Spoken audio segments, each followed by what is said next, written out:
strategy, as countries that lead in research and innovation also lead in growth and investment. Wales's universities play a unique role right across Wales, building and investing in our industries and businesses of the future. And as Minister in the Wales office, I am bringing all the Welsh universities together in collaboration to help maximise R&D funding, deliver stronger results and ensure that that impact reaches the communities that need it most. Susan Berry. Thank you, Mr. Speaker. I have repeatedly asked the Government to publish its assessment of Scotland's nuclear potential, so far without success. So perhaps the Minister can help me in the meantime. What does she regard as the greatest benefit of the Wilfa site in Wales? The long-term skilled jobs, the local investment it draws in, or the contribution to our energy security? And does she believe that Scotland would be able to share in those same benefits? Yeah. Right, Wales. Look, there's absolutely huge benefits from we have right across North Wales, Wilfa, expected to support 3,000 jobs across North Wales. This is a generational commitment to the future of clean energy right across the country. Alex Easton. Thank you, Mr. Speaker. Does the Minister agree that a strong and effective UK internal market is critical to creating jobs in Wales? And will she work with Cabinet colleagues to secure frictionless east-west trade so that the businesses in Wales and Northern Ireland can more easily supply each other in key sectors such as manufacturing, food and construction? Minister. Thank him for his question. Absolutely. Collaboration, working together. We are creating tens of thousands of jobs right across Wales. Look, our Welsh free ports, our investment zones have the potential to deliver at least 25,000 new jobs in Wales. Our generational commitment to modernise Welsh Rail will bring 12,000 jobs in Wales. This is about a collaborative effort right across the United Kingdom to help and support Welsh communities, but communities right across the UK. Ms Davis, Shadow Secretary of State. Boarded up windows, derelict buildings and deserted towns, increasingly common on high streets in Wales, highlighted by North Wales Live and their readers. Our hospitality sector is also being hollowed out thanks to Plaid Cymru and the last Welsh Labour government's disastrous tourism tax. The Conservative and Unionist Party believes this tax should be urgently scrapped to support the around 150,000 people employed in Wales in this crucial sector. Mr. Speaker, does the Minister now regret her party's decision to impose this tax, and will she join with me in calling on the new Welsh Government to scrap it? Minister. Mr. Speaker, I'll take no lectures from the party opposite and the honourable member when her party presided over completely unprecedented wage stagnation and businesses took blow after blow after blow, the worst wage growth of performance of any decade since Napoleonic times, to be more specific. From our side, the Chancellor has announced just this year, this last week, the Great Welsh Summer Savings, or Great Summer Savings Scheme, a reduction of VAT from 20% to 5% over the summer for families to help enjoy the summer and use hospitality venues. This will boost local spend and boost the local economy. Ms Savile Roberts. And the Secretary of State had some cheap digs earlier on, but Wales has had 27 years of Labour and less than 6 weeks of a Plaid Cymru government. We've got work to do and we're getting on with it. The Port Talbot Steelworks fire caused huge damage, but not a single penny of Labour's £2.5 billion steel fund has been guaranteed for steel in Wales. Instead, millions are being spent from this fund to support steel at Scunthorpe, leaving Welsh workers fearing they've been pushed aside. So will her government stand up for Welsh interests and guarantee a fair share of the steel fund to all steel sites in Wales? Minister. Well, our steel strategy will revitalise the UK steel sector, restoring domestic production, 50% of which will come from Wales, securing supply for key sectors and national infrastructure. And I really hope that the minority Plaid Welsh Government will support this work in supporting our Welsh steelworkers. Liz Saville-Roberts.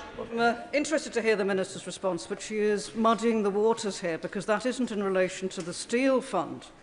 What we're talking about here is specifically the Steel Fund and the contribution that that will make to Wales, and we know that that money is going towards Scunthorpe. But in other matters, of course, we are, next week, a decade after the EU referendum, and the promised Brexit dividend is still a fantasy unicorn. The Welsh economy is at least £4 billion smaller, and exports are down £1.1 billion. Over the same period, Northern Ireland, still in the single market, remember, has seen GVA per head grow 20% faster than Wales. We see the damage and we know the solution. Wales, of course, very much an exporting economy. Surely she knows that the right thing to do by Wales and the rest of the UK is to rejoin the single market and the customs union. Well, I thank the member opposite for her question. And I am proud that this government is resetting our relations with European partners to improve our economic and security cooperation following Brexit. And the historic first UK-EU summit last year marked that turning point, and striking a deal on bills, good for borders and good for jobs. And our focus now is on driving that forward and delivering a very strong EU-UK relationship. Ruth Jones, Chair of the Select Committee. Thank you, Mr. Speaker, and I thank the Minister for her responses. I want to raise the issue of young people not in education, employment or training. Now, we know the party opposite failed our Welsh young people for 14 years, so I'm really pleased this Welsh Labour government is investing £2.5 billion. This Labour government is investing £2.5 billion into the Youth Guarantee. Can the Minister tell me how many Welsh young people will benefit from this scheme? Minister. Well, I thank the member for her question. There are far too many young people without education, employment or training, and that is why we have committed to a youth guarantee to grant young people right across the country, the UK and Wales, the choice to learn or to earn, backed by £820 million of funding. And this week it was announced there'll be 7 more youth hubs for Wales, helping young people build those critical skills and find jobs. Those measures will be life-changing opportunities for young people, significantly reversing the increase we inherited from the party opposite of those who aren't in education, training or employment. Josan. Question number 3, please, Mr. Speaker. Stay. Thank you, Mr. Speaker. With your permission, I'll answer questions 3, 5 and 12 together. Wales has a crucial role to play in our national security. Wales is home to a dynamic defence SME base, as well as major companies such as Connecticut, BAE Systems, Airbus, General Dynamics and Thales. This increased defence budget will support thousands of jobs in communities across Wales, help grow our economy and keep the UK safe. Surinder Singh Josan. Thank you, Mr. Speaker. In the King's speech, the Labour government made clear that its key priorities are national security, economic security and energy security. And all these 3 priorities have one thing in common, and that is the promise of jobs for communities across the whole of the UK. The Defence Growth Deal stands to unlock some 50,000 new jobs across the UK, including thousands of well-paid jobs and skilled jobs in Wales. So would the Secretary of State tell the House how defence spending is having a positive impact in Wales? Can I thank my honourable friend for his question? The Welsh defence sector is central to the security of the United Kingdom, and I'm proud that our Defence Growth Deal, backed by £50 million of UK government investment, will transform our nation into a centre for defence innovation, creating highly skilled jobs and driving economic growth across the country. And it's been a real pleasure, Mr. Speaker, to see firsthand the opportunities that the defence sector is bringing to people and communities in Wales, such as the talented young local apprentices starting out on their careers at General Dynamics in Oakdale that I recently met. Chris Moore. Thank you, Mr. Speaker. National security is the #1 priority of this UK government, and businesses in Redditch are proud to support our armed forces. Would the Secretary of State agree with my assessment that at this time of global uncertainty, it is more important than ever that parties across this House champion the value of our union and our nation standing together against global threats? My honourable friend is absolutely right, and this government is undertaking the biggest sustained increase in defence spending since the Cold War. That's because we know that this increase creates not only a defence dividend, but a union dividend too. It'll boost prosperity, create high-skilled jobs and strengthen security for working people in every corner of the UK, whilst at the same time bolstering the resilience of our defence industrial base. So my honourable friend is right to say that every nation and government of the United Kingdom should stand together and play its part in our national security.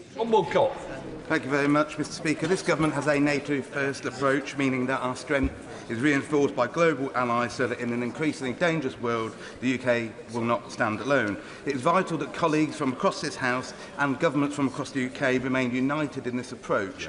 Will the Secretary of State provide an update on any discussions that she's had with the new Welsh Government regarding their contribution to the UK's national security? Can I thank him for his question? The Strategic Defence Review reinforces the importance of close collaboration between all governments on defence, particularly where key levers such as skills and planning are devolved. And I can confirm to my honourable friend that I've written to the Finance Cabinet Secretary in the new minority-plied Welsh Government on Wales's role in the defence of the UK. I regret to inform the House that the Minister did not respond to my request for confirmation that the Welsh Government will support the UK's full membership of NATO. But I can assure the House that the UK Labour Government is wholeheartedly committed to our defence and security. Jim Shannon. Mr. Speaker, can I thank the Minister very much for her answers. The increase in spending for Wales, of course, is something should encourage us all, as it does across this great United Kingdom of Great Britain and Northern Ireland. When it comes to the defence spending and the extra money, does the Honourable Lady agree that that underlines the issue of the importance of being a member of this Great Britain, this team of Great United Kingdom of Great Britain and Northern Ireland? Otherwise, Wales, Scotland and Northern Ireland all have advantages of the Union. When it comes to the Union, does the Honourable Lady agree as well that for our friends, and they are my friends who are in front of me, that they should also recognise that being part of this United Kingdom of Great Britain brings benefits, and that's one of these things today. Can I thank the honourable gentleman? I couldn't agree with him more, and as I said earlier, this increase in defence spending creates not only a defence dividend but a union dividend too, and that's why every nation and every government in this United Kingdom should stand together and play its part in our national security. Mims Davis, Shadow Secretary of State. Inadequate, failing and unable. Those were the damning words used by the former Defence Secretary after his dramatic resignation to describe this Labour government's approach to defence. The defence industry in Wales is vital for all our defence and for local jobs. Will the Secretary of State acknowledge why, after a recent defence visit, the Wales office used the incorrect figure on X of a £270 billion increase in defence spending this Parliament? Was this deleted, Mr. Speaker, because it was disinformation and factually inaccurate? Mr. Speaker, I'm reassured to hear the party opposite finally acknowledging the importance of defence spending. This government is undertaking the biggest sustained increase to defence spending since the Cold War. We're doing that to keep Wales and the UK safe and to create thousands of new well-paid jobs. Her party left office having hollowed out our armed forces, leaving military homes in a disgusting state, so I'm glad she's finally learned the lessons of previous Tory failures. Question number 6, please, Mr. Speaker. Secretary of State. Mr. Speaker, the UK government is strengthening the Welsh economy, helping businesses grow and supporting thousands of good, well-paid jobs, whether that's nuclear energy in Wilver, offshore wind in Port Talbot, or connecting our communities with the £14 billion pipeline of rail projects. This government is building a stronger Welsh economy for generations to come. Thank you for her answer. And Monmouthshire's high streets welcome the £1.5 million Pride in Place funding, especially Monmouth, after November's devastating floods. I've recently written to the landlord of 20 Mono Street, or as it's more commonly known, the Pigeon Poop building, as part of my campaign to fill empty shops. But we need deeds, not words. The commissions and the task force that Clyde say they're planning just won't cut it. So will the Secretary of State make representations to the Welsh Government that they need to act on our high streets as soon as possible, not just establish quangos? Can I thank my honourable friend, because she's absolutely right. Regenerating our high streets and town centres is vital to creating jobs and supporting local businesses, restoring pride in our communities. It's why we're investing over £300 million in Pride in Place funding for Wales, alongside over £500 million through the new Local Growth Fund.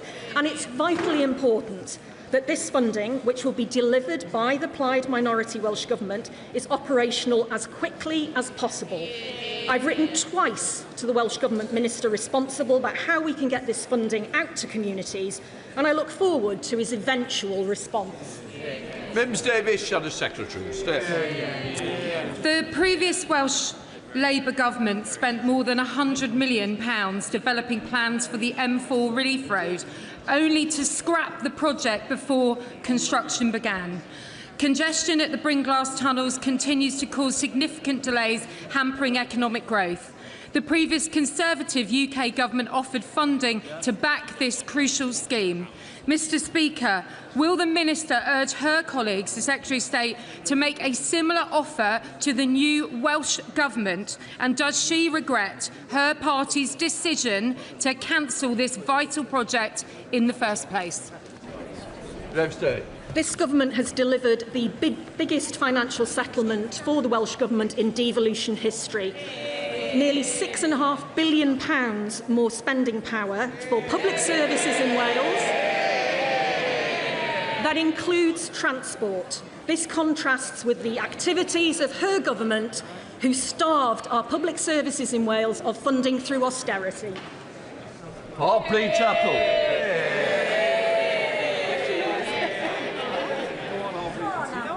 Hang on, Minister. The Prime Minister has announced a generational funding commitment to Welsh Rail and a pipeline of projects worth up to £14 billion. This long-term plan will transform connectivity right across Wales, delivering at pace, building on the strong start of at least £445 million of investment already secured at the spending review. Harpley Chapel. And it's brilliant to see you with your Yorkshire Rose on today as well. The UK Labour government are investing in our railways to boost economic growth right across the country. In my constituency, we are seeing continued investment through the Trans-Pennine route upgrades in Huddersfield. Can the Minister set out what rail upgrades are coming to Wales, and in particular how this will deliver economic growth and boost employment across the nation? Minister. I thank the member for her excellent question. We have agreed, as I've said, £14 billion long-term plan for Welsh Rail, with work starting immediately. That spans 43 projects at every corner of Wales, unlocking around 12,000 jobs. New stations, faster and more reliable trains will connect people with communities and jobs right across Wales, benefiting the whole of the UK. We now come to questions to the Deputy Prime Minister, Dr Lawrence Sullivan. Question number 1, please, Mr Speaker. Deputy Prime Minister. Mr Speaker, I've been asked to reply on behalf of the Prime Minister, who's attending the G7 summit in Evian. May I first pay tribute to two giants of the Labour Party, Roy Hattersley, who was a formidable deputy leader who never stopped fighting for a more equal and fair society. And we also remember our beloved colleague, Jo Cox, and honour her memory for working to bring our communities together, celebrating the decency and the compassion that defines this country. I also want to remember the 72 lives lost at Grenfell Tower. The legacy of that appalling tragedy must be a safe, secure home for everyone in this country. And finally, let me congratulate Scotland on their first win at the Men's World Cup for 36 years. That's what happens, Mr. Speaker, when your captain signs for Spurs. And can I wish England the best of luck for their first match this evening. Mr. Speaker, this morning I had meetings with ministerial colleagues and others. In addition to my duties to this House, I shall have further such meetings later today. Can I associate myself with the Deputy Prime Minister's remarks and pay tribute to Joe Cox? I also wish England's men's team all the best tonight. May they follow the Lionesses and Scotland men's winning team's winning example. Does my right honourable friend agree with me that our town and local centres, particularly our independent small businesses, are the lifeblood of our economy? And can he confirm that this Labour government to do what it takes to unlock the potential of our local economies, such as supporting mine and my honourable friends, the member of Thurrock's campaign to restore the Gravesend-Tilbury ferry that was cut by the Conservatives? Deputy Prime Minister. Well, can I congratulate my honourable friend on her campaign to restore Gravesend to Tilbury ferry? I agree that town centres are the heart of our communities and we're determined to help them thrive. Our high street strategy, backed by over £300 million worth of investment, will build on our work to rejuvenate high streets across the country. We're also putting power into the hands of local communities through our flagship Pride in Place programme, and that includes £1.5 million for Gravesham. Her local council can make use of the integrated transport funding for local priorities, including ferry services, and I know ministers will be happy to help. We come to the Shadow Secretary of State, Claire Coutinho, acting for the official opposition. On behalf of this side of the House, can I extend our condolences to the families of Joe Cox and Roy Hattersley? I know how much pain we felt on these benches when we lost Sir David Amos, and we share their pain today as well. I also pay tribute to those who lost their lives in the Grenfell Tower fire, and I'd also like to congratulate Scotland on their stunning win and wish England the very best of luck for tonight. Now, Mr. Speaker, it is a great privilege to be standing here with one of the few survivors of Labour's original cabinet, who hasn't resigned on principle or been sacked in disgrace. I feel honoured. So can he start by telling me this? Why is the Labour government happy for Britain to get its oil and gas from Russia or Qatar, but not from Aberdeen? Deputy Prime Minister. Well, can I welcome the Shadow Energy Secretary to the dispatch box. It's always good to hear from someone who was the heart of the Treasury during the biggest fall in living standards on record. The Children's Minister in government that plunged hundreds of thousands of children into poverty, and the Energy Secretary who showed an unwavering commitment to the cause of net zero, even though she's now forgotten that. Don't believe everything you read in the papers. The Prime Minister and the Energy Secretary have been discussing cutting bills by over £100. We've got our Warm Homes plan lifting millions of families out of fuel poverty and securing enough energy projects to power 23 million homes. She was the Energy Secretary who left our country exposed to global fossil fuel markets. We're delivering clean energy security. Mr. Speaker, bills came down £500 under me. They've gone up £300 under these guys. And this is nonsense. His party are banning new oil and gas licences in the North Sea. And these guys over here, they're no better because this is the same policy that the SNP championed for years. It is pointless virtue signalling and it's destroying well-paid jobs. So can he tell the House how many jobs have been lost in Aberdeen since Labour came to power? Deputy Prime Minister. I remember when the Energy Secretary championed net zero. She said in 2023, we cannot prosper nor can our children flourish if we don't decarbonise energy. The Tories used to believe this 3 years ago. Now she's forgotten because they're desperately chasing reform, and we know it. Over 700 jobs were lost during the last 10 years when they were in power. Production fell 75% over the last 25 years. We've secured over £900 billion worth of investment to support more jobs by taking control with renewables, and there are over 100,000 jobs in Scotland supported by clean power. We're building on that, led by the Great British Energy, headquartered in Aberdeen. Mr. Speaker, let me help him out. 1,000 people are losing their jobs every month in places like Aberdeen South because of Labour's policies. They say those oil and gas workers can get new green jobs, but what they don't say is those salaries pay half as much. So can he tell the House how he would feel if the government forced him to take a 50% pay cut? Deputy Prime Minister. The Honourable Lady used to be an investment banker, and she's got her facts wrong. Oil and gas is coming out of the North Sea 24/7. In the first 3 months of this year, 52 million barrels of oil came out. 44 million barrels equivalent of gas came out. We're not turning off the taps. It's part of a mixed economy. It will support existing oil and gas fields throughout their lifespan, making changes to exploit neighbouring fields. But we do want to create more jobs, and that's why we're going to continue to invest in renewables. She knew this 3 years ago. She's changed her mind because she's chasing them. Mr. Speaker, I asked him about pay cuts, and they should care, because if the Mayor of Manchester gets his way, I'm pretty sure half the front bench are going to be getting a pay cut pretty soon. Mr. Speaker, this is serious. The world is getting, Mr. Speaker, the world is getting more dangerous.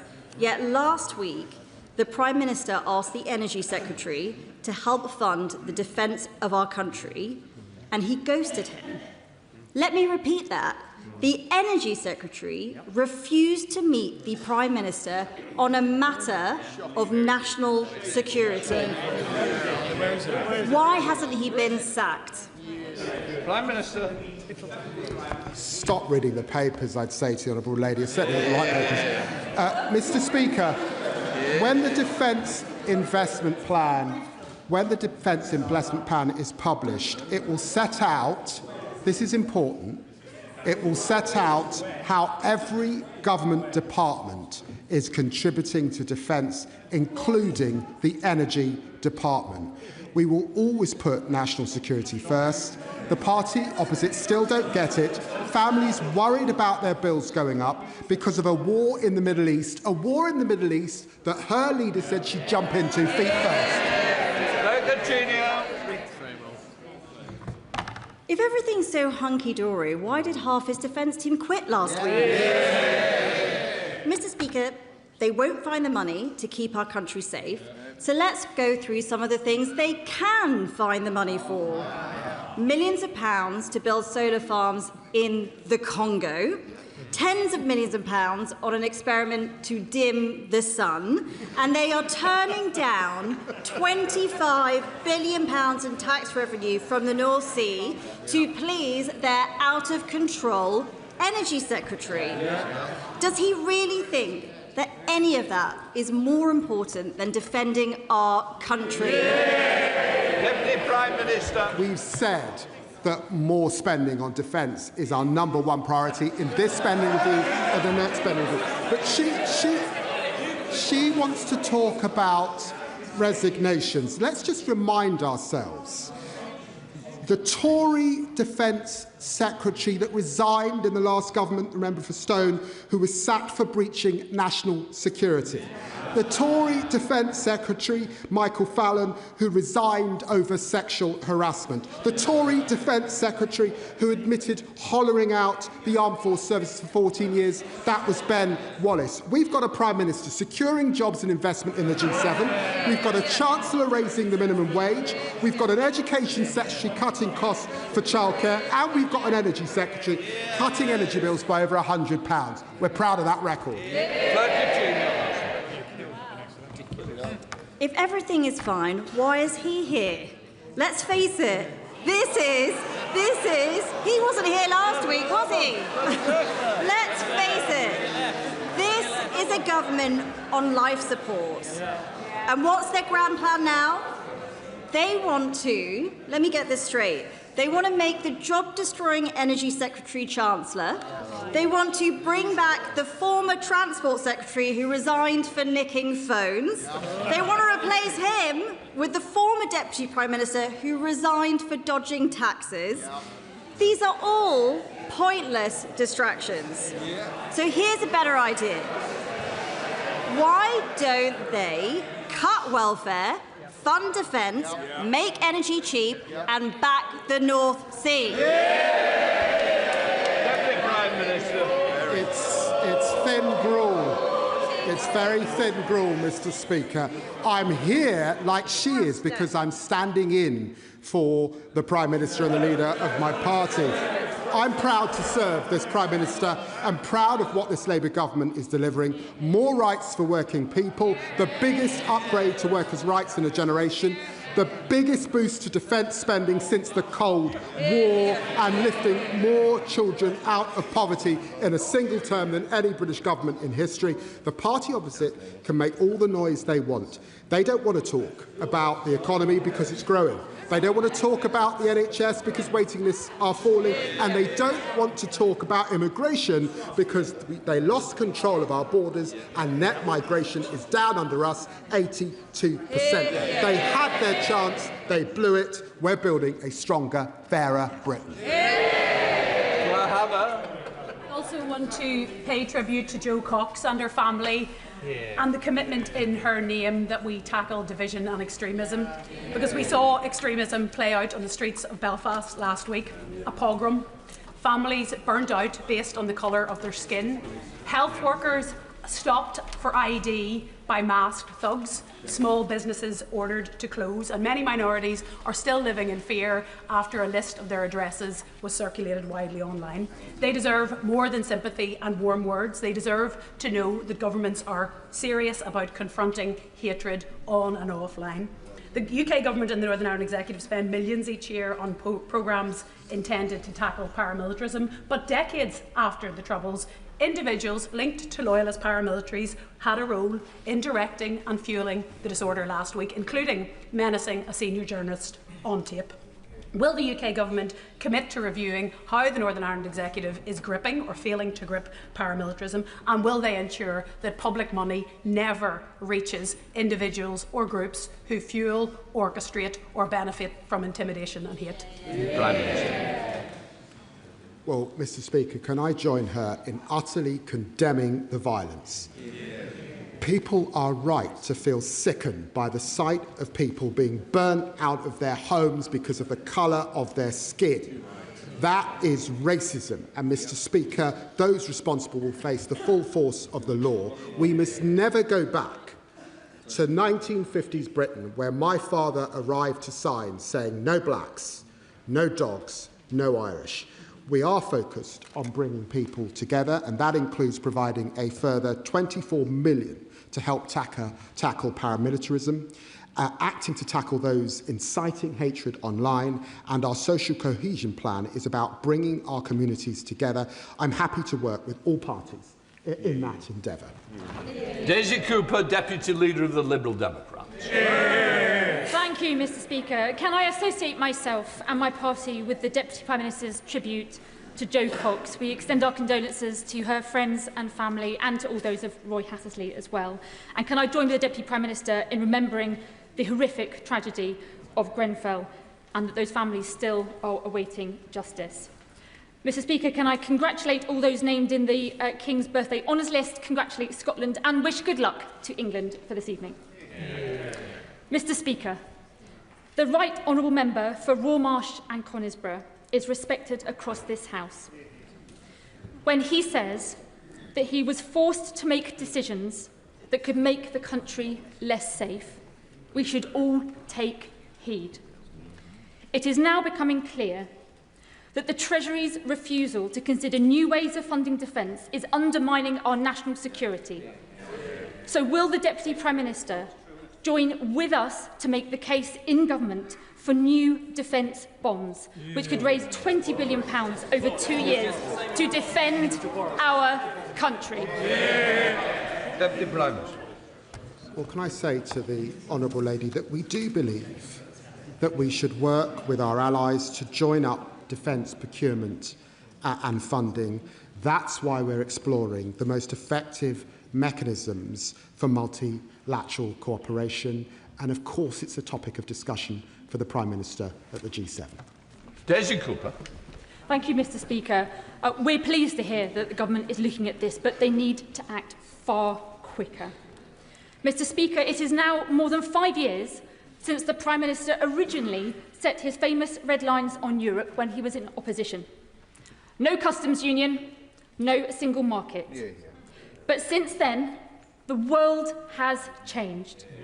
Putin has launched a war on our continent, an unreliable Donald Trump has returned to the White House, and here at home the cost of living has got worse and worse.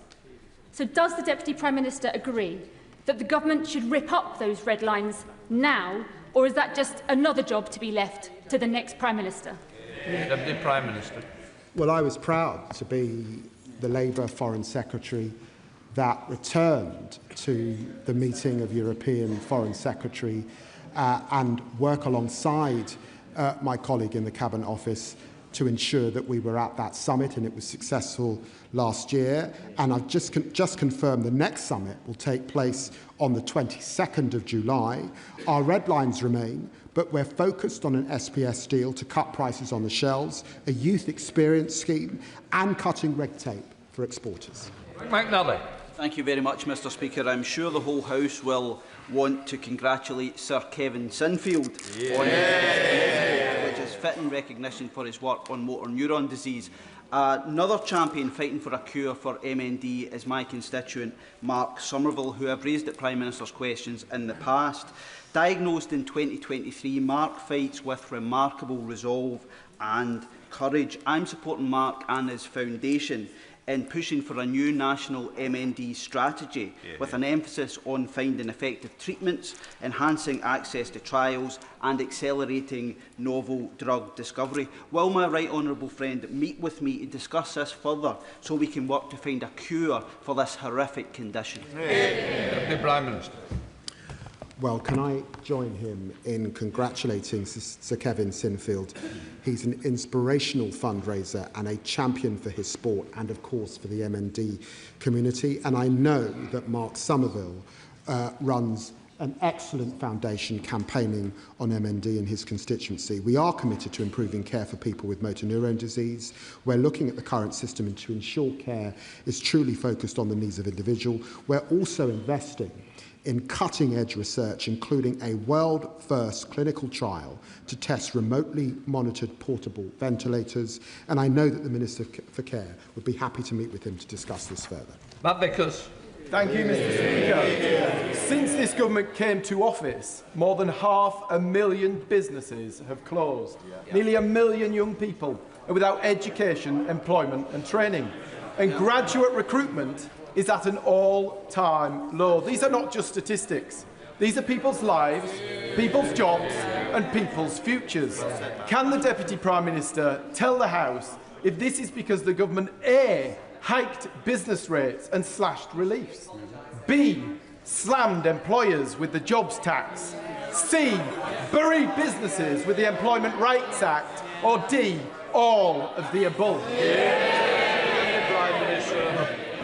We've got the fastest growing economy in the G7. Borrowing is down, and we just signed our 5th major trade deal. But I must say to this Tory deputy chairman, yesterday he was on television laughing and joking about the arson attack on the Prime Minister's home, laughing about a firebomb targeting the Prime Minister and his family. Not only that, he joined with promoting conspiracies about the attack and laughed along to demeaning homophobic remarks. He should be ashamed of himself. Absolutely ashamed. My advice to him is to grow up, apologise and do considerably better. Sarah Owen. Thank you, Mr. Speaker. The Makerfield candidate for reform has disgracefully said, and I quote, "The majority of abortions are for vanity purposes." He described mums, in his words, with their fat bellies pushing prams in their PJs, and failed to apologise to national treasure Carol Vorderman for endorsing sexually explicit comments about her. Mr. Speaker, this exposes the rank hypocrisy of reform politicians talking tough on Vogue, but in reality having zero respect for women. Does the Deputy Prime Minister agree with me that reform has a problem with women, further highlighted by seemingly welcoming a woman beater into their fold? Deputy Prime Minister. My honourable friend makes a powerful point. The Prime Minister has rightly put tackling violence against women and girls at the heart of this Labour government. By contrast, I've been utterly appalled by what we've heard from the reform candidate in Makerfield, from vile sexist comments to saying Putin was within his rights to invade Ukraine. When the reform leader was asked about them, his answer was, "So what?" This speaks volumes about reform. The only way to stop their politics of grievance is to vote Labour. Thank you, Mr. Speaker. Can I also echo the tribute to Joe Cox, Roy Hattersley and the victims of the Grenfell Tower fire. Mr. Speaker, there are approximately 400,000 private hire and black cab drivers in the United Kingdom, and we rely on each and every one of them to keep our economy moving. It's concerning to hear that this government is letting Uber deploy robotic minicabs across London, with the potential of this being rolled out across the country. Our drivers already face unsafe working conditions, discrimination and low pay, and now they're becoming casualties of this AI drive. At the last general election, British people were promised jobs and better workers' rights. So I ask the Deputy Prime Minister, why is the government pushing an agenda that will drive tens of thousands out of work, and will you arrange for a meeting so we can have a discussion about this matter? Deputy Prime Minister. Well, can I say to honourable gentlemen, I attended the AI summit in India, and right across the world, all countries and many companies, and certainly tech companies, are at the forefront of this opportunity. Now, you've got to get the governance right, and of course you've got to test and retest to ensure safety, and anything on our roads, of course, would be tested and licensed by the Department for Transport. So I don't think we can stand in the face of innovation. Abraham. Thank you, Mr. Speaker. And can I associate myself with the remarks of the Deputy Prime Minister, and also congratulate my constituent, Sir Kevin Sinfield, for all the work all that he does. Mr. Speaker, yesterday marked the 10th anniversary of the murder of our dear friend Joe Cox, and of course our wonderful member for Spen Valley. She was also the wife, daughter and mother, and we must not forget that. Joe's mantra was always that we had more in common than that which divides us. So can my right honourable friend indicate what he thinks he should do, and in fact what we should all do, so that Joe's beliefs and Joe's legacy are always remembered? Deputy Prime Minister. I'm so grateful to my honourable friend. We all miss Joe, a dear friend and a valued colleague. 3 years ago, I had the great privilege of opening the Joe Cox More in Common Centre in Huddersfield alongside Joe's sister, the Honourable Member for Spen Valley, and her parents, Jean and Gordon. And it was one of the great honours of my life. We all have a duty to live up to the values that Jo stood for.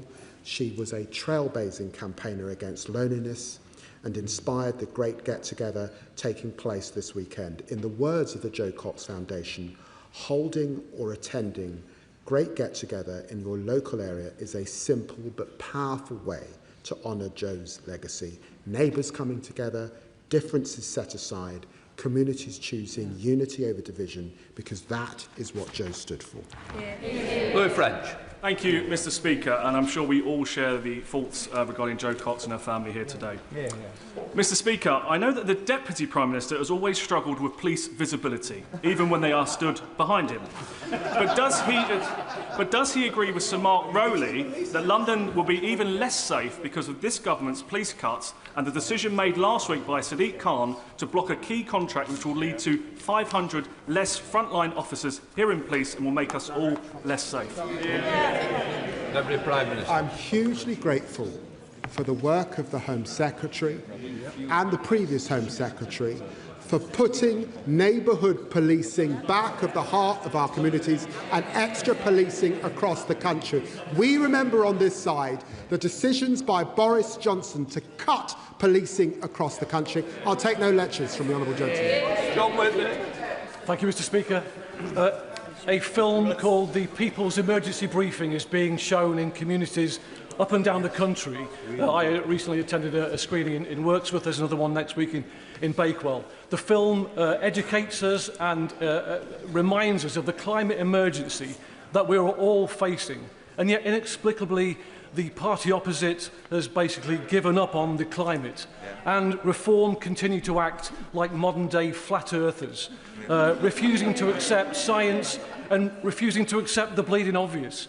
So, can the Deputy Prime Minister please assure me that this Labour government will continue to do everything it can to combat man-made climate change?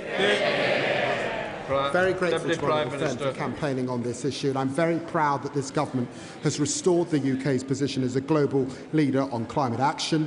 That includes ambitious targets to reduce climate emissions, restore nature and seizing the opportunities of clean renewable power. The net zero economy now supports over 1 million jobs and secures over £105 billion for our economy. That's proof that tackling climate and growing the economy can go hand in hand. Those aren't the words, Mr. Speaker, of me. They're from the Baroness Theresa May in the past fortnight. The Tories used to believe in this agenda, but they've forgotten because they're chasing reform. Bradley Thomas. Thank you, Mr. Speaker. And if I can associate myself with the tributes paid to Jo Cox. Mr. Speaker, in 2 weeks' time, new steel quotas and 50% tariffs will come into force, which industry have said will cost jobs. UKF Steel in my constituency have been clear. They have said that without a change of course, they will almost certainly cease trading before the end of the year, and that will cost 50 jobs in my constituency. Last week I attended a cross-party round table, and it was clear that my concerns are also shared by many Labour MPs who are concerned about job losses and further deindustrialisation. What action is being taken at the very top of government to mitigate the effects of what will be an imminent but avoidable economic disaster? Deputy Prime Minister. Well, he raises a serious issue, and he might have forgot that this House legislated emergency measures to save steel across our country, and of course we will continue to do more. And I would say to him that of course it was on the agenda for the Prime Minister at the G7. On to Becky Cooper. Thank you, Mr. Speaker. It's great to see the NHS moving forward with a reduction in waiting lists and improving relations with our junior doctors, my fellow colleagues. But in order to keep our NHS working well in the long term, we must get serious about prevention. Every year, more than 30,000 deaths in our country are attributed to poor air quality. Ella Kitty Deborah's mum knows this all too well. Her little girl was just 9 years old when she died as a direct result of air pollution. 70 years on from the 1956 Clean Air Act, will the Deputy Prime Minister now support a much-needed update of this essential law to protect the future of our NHS and to keep our children healthy? Prime Minister. Well, thank my honourable friend for raising this. She makes a powerful point as someone who's worked for many years in public health. I've met Ella's family, including her mother, Rosamond. Her death was a tragedy, and this is an issue close to my heart. Through our environmental improvement plan, we're taking action to cut pollutants. That includes new targets to cut exposure to harmful particles by a third and reforming industrial permitting to reduce emissions. A Minister will be very happy to meet with her and discuss this further. George Bobrand. Thank you, Mr. Speaker. As an Eastbourne boy born and bred, I can tell the Deputy Prime Minister that Eastbourne Pier is an iconic part of our heritage, an iconic part of our local economy, and an iconic part of me. I literally have it tattooed on me, and I can show the Deputy Prime Minister afterwards. But on a serious note, the residents of Eastbourne have become concerned for the pier's future after a company connected to the pier has fallen into liquidation, and indeed maintenance costs of piers across the country have been sky high. So will the Deputy Prime Minister back my Protect Our Pier campaign and meet with me to discuss emergency measures to safeguard our pier for the future? Prime Minister. What can I say to my honourable friend that I never thought I'd get a request to look at his tattoos, but I know that Eastbourne Pier is a much-loved, iconic local landmark. I believe he's meeting the Minister of Communities to discuss this campaign.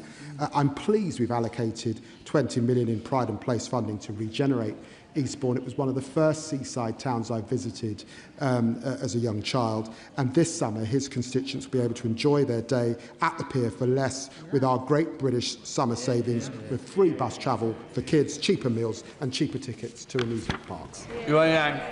Thank you, Mr. Speaker. Thames Water's headquarters are local to my town of Reading, but it's their distant creditors who are really in charge. Investors should be rewarded for success, but they should pay for their failures. That is why I strongly welcome the government's objections to the current creditors deal. Under any deal or special administration regime, the company will be restructured. The question is whether that restructuring will be done only in the interests of senior creditors or with customers and the environment in mind. Will the Deputy Prime Minister tell us whose side he is on? Deputy Prime Minister. Well, can I thank my honourable friend for her dedicated work on this? I'm on the side of the people who elected us to clean up our rivers, our lakes and our seas. I'm on the side, and this government is on the side, of consumers paying the price for years and years of failure by them on the opposite side.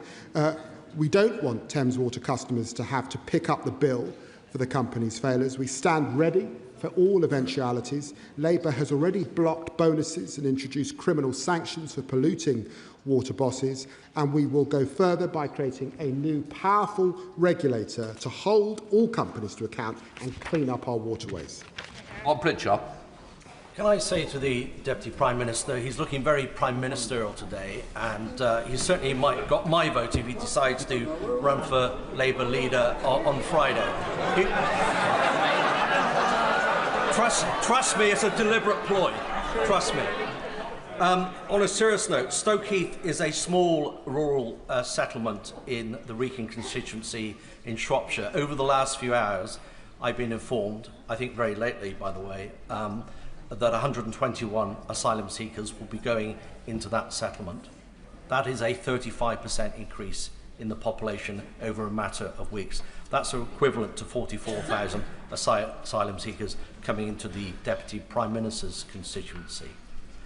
Whilst this is a tolerant nation and a compassionate nation and an understanding nation, does the Deputy Prime Minister agree with me that that level of dispersal into a small, isolated rural community isn't fair?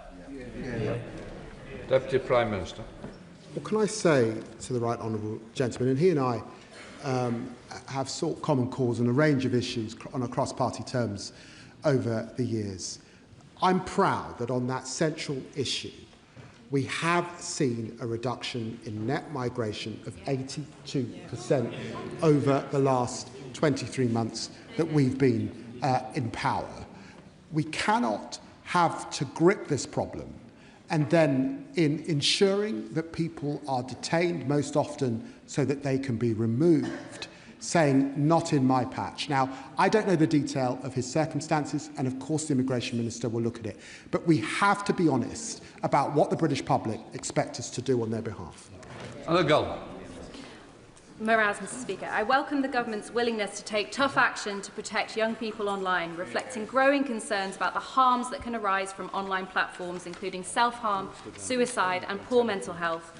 The consequences can be truly devastating for those affected, including families in South East Cornwall whose experience I will never forget. Individuals and companies are promoting and profiting from harmful material and behaviour online that would rightly affect far greater scrutiny in the offline world. Freedom of speech must be defended, and currently what we have online is often not free speech, but manipulated speech. Companies with influence over what millions of people see should be held accountable and made responsible. So does the Deputy Prime Minister agree with me? And what further action will the Government take to strengthen accountability and protect young people online before more lives are lost? Deputy Prime Minister. I agree with my honourable friend 100%.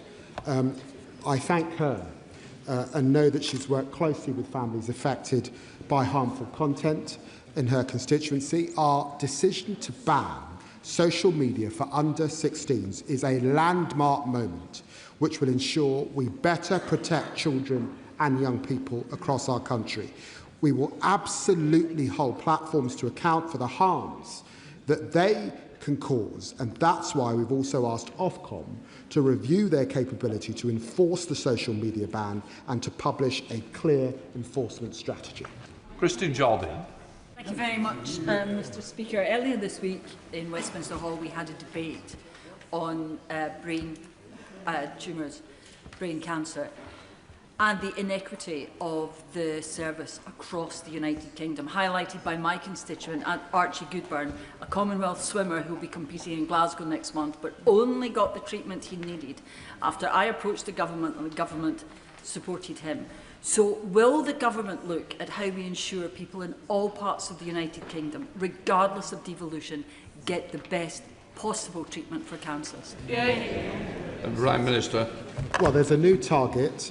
75% of patients diagnosed from 2035 will be cancer-free or living well after 5 years, and that means 320,000 lives will be saved. The cancer plan will end the postcode lottery on cancer, introduce a new 3-year neighbourhood early diagnosis fund and cover the cost of travelling for cancer treatment. I know the Minister's happy to meet with her to discuss further.